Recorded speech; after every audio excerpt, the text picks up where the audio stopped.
Hey guys, welcome back to another tech tip and guide video. In today's video, I'll guide you on how to sign up on Walmart app or create account in Walmart.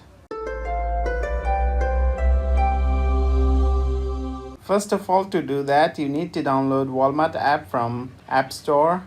It's already downloaded on my device, so I'll go ahead and open the app.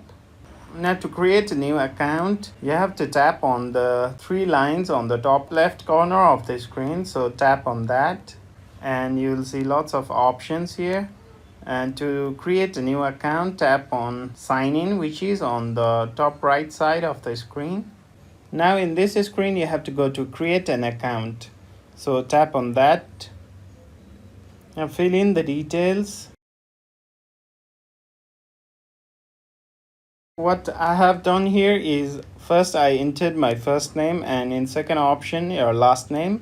Third option is for your email address, and the fourth one is for the password that you want for your account. So enter all the details and tap on create account, which is on the bottom of the screen.